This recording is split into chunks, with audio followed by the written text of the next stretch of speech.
The AFC Championship game is set to be a showdown between the Kansas City Chiefs and the Buffalo Bills at KC home ground Arrowhead Stadium, with a Super Bowl berth hanging in the balance. Now, the Chiefs have a fair advantage over the Bills, and this is not something in the air, but some fascinating stats that are pointing out why the Chiefs might have a better shot at winning this game. Now, there's been quite a bit of doubt floating around about the Chiefs' chances, but these numbers tell a different story. Let me explain it to you. What's up, buddies? Welcome back. If you are new here, make sure you hit the subscribe button. We cover all AFC West news here on this channel. Before jumping into stats, let's discuss the divisional playoff game between the Bills and the Ravens first, because that matchup set the tone for what Buffalo brings into this AFC Championship. The Bills came out on top with a narrow 27-25 victory, but the game was much closer than the scoreline suggests. The Ravens had their chances, but were plagued by three costly turnovers that swung the momentum in Buffalo's favor. These turnovers were the difference makers, especially when you're talking about two teams evenly matched in terms of talent. One moment that stood out came late in the game when Ravens tight end Mark Andrews dropped a critical two-point conversion attempt. That miss proved costly as Baltimore couldn't close the gap and was left chasing points. Despite Buffalo advancing, the Ravens arguably looked like the better team for most of the game. They moved the ball well and kept Buffalo's offense under pressure, but their mistakes ultimately sealed their fate. The Buffalo Bills' victory was less about their own performance and more about the Ravens' mistakes. However, credit goes to the Bills for making fewer mistakes and capitalizing on the Ravens' errors. But not playing at their best raises questions about how the Bills will perform against a strong team like the Chiefs.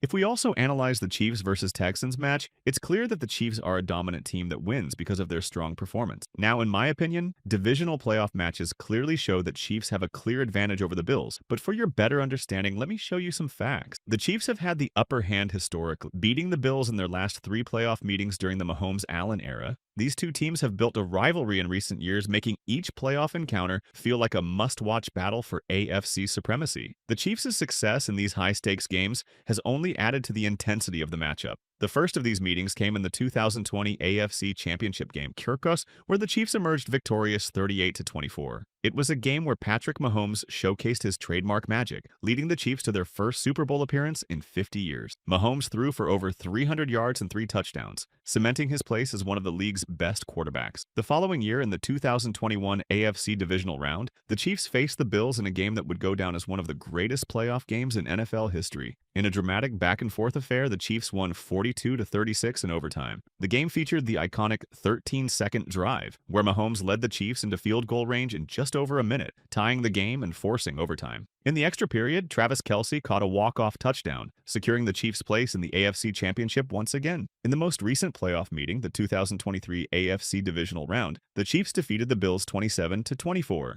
It wasn't as explosive as their previous matchup, but it was just as crucial. The Chiefs managed to keep Josh Allen and the Bills' offense under control, while Mahomes did enough to get the win and propel Kansas City to yet another AFC Championship appearance. Now, these victories have given the Chiefs a psychological edge over the Bills, with Kansas City having won every playoff encounter in the Mahomes-Allen era. The Bills have come close, but they haven't been able to get over the hump and topple the Chiefs when it matters most. Now, many will argue that the Bills defeated the Chiefs in this regular season. In this regular season, the Chiefs have only lost 2 games. One to the Bills and the other to the Broncos. You know that in the Broncos game, the Chiefs' key players were not playing, and I'm not saying this just to save face, but in the game against the Bills, many Chiefs players were injured. Juju Smith-Schuster had returned after missing several games, and cornerback Jalen Watson and wide receiver Hollywood Brown were still out. However, it should be admitted that the Bills did beat the Chiefs in the regular season. Interestingly, the Bills also defeated the Chiefs in the 2023 regular season, but then the Chiefs went on to beat the Bills in the divisional playoffs and qualified for the AFC Championship. That's why the regular season doesn't hold as much value now, and it's all about game psychology. Psychologically, the Chiefs have the upper hand over the Bills. You know, it's kind of funny when you hear Bills fans talking with so much confidence about beating the Chiefs this time around. When you look at numbers like these, it really makes you think twice about making any bold predictions. Even if I share the last 10 matches stats between these teams,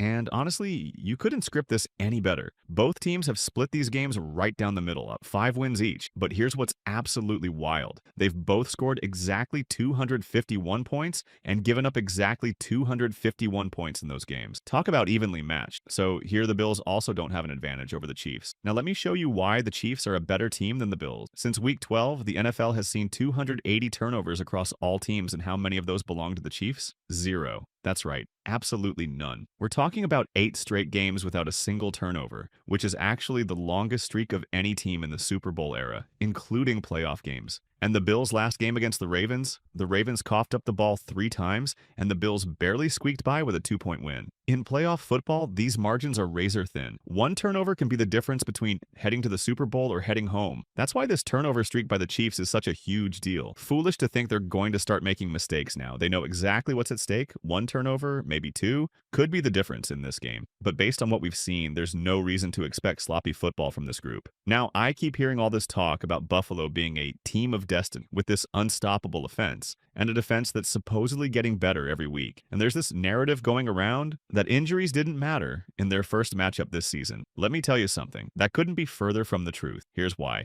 The Chiefs team taking the field this time is completely different from that first meeting. Think about it. No Charles Omenihu, no Hollywood Brown, no Jalen Watson, no Isaiah Pacheco in that game. And get this, Joe Thuney wasn't even playing left tackle back then. They had Wanya Morris out there instead. Starting with Wanya Morris at left tackle in that first game was just brutal. Honestly, that alone explains a lot about why that game went the way it did. But even with all those issues, look at the final score. Bills won 30-21. That's not some blowout. The Chiefs just missed on a few key opportunities while Buffalo capitalized on some crucial downs, like that 4th and 2 where Josh Allen broke loose for that huge touchdown run. Nobody was even spying on him. That's the kind of mistake you learn from. Here's what's really interesting about this rematch. It's not about getting revenge or regular season records anymore. This is winner take all, one game with everything on the line. And in that scenario, you've got to ask yourself, who do you trust to get it done? Patrick Mahomes and Andy Reid have been here before. They know what it takes. Plus, look at who's back in the mix now. Jalen Watson and Charles Omenihu, both defensive starters who can make a real impact. Isaiah Pacheco, while maybe not lighting it up lately, could be a difference maker. And the offensive line situation is completely different, with Joe Thuney potentially at either left tackle or left guard. That's a massive upgrade from what we saw in the first matchup.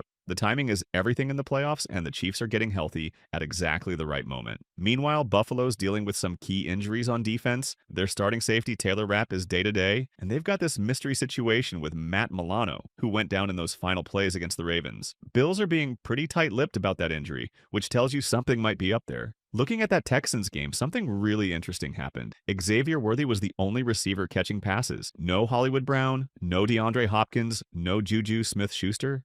A lot of people are wondering if the Chiefs were playing it close to the vest, keeping their full offensive playbook under wraps for this Bills matchup. They basically just said, hey, we're going to let Travis Kelce handle this one. And that might have been by design. Speaking of tight ends, Buffalo has had real issues defending tight ends all season. That totally lines up with what we saw in the first game when Noah Gray was giving them fits. Travis Kelce could absolutely feast against this Bills defense in playoff mode. We're talking potential for a massive game here. 10 catches, couple of touchdowns, that's totally in play if they feed him the ball. But let's talk about motivation, because this is huge. You've got guys like Kareem Hunt, DeAndre Hopkins, Hollywood Brown. They've never been in this spot before. Never played in a conference championship. Think about that. These are veteran players looking at their first real shot at a Super Bowl. That kind of opportunity lights a fire under players. Then there's Travis Kelce, who had to sit there and do that little golf clap when the Bills beat them in the regular season. You better believe that's been sitting with him. And Patrick Mahomes, most competitive person you'll find anywhere on this planet. This guy treats every snap like it's his last. So these teams have evolved since their regular season matchup. While the Chiefs are 3-0 against Josh Allen in the playoffs, the Bills are a real threat,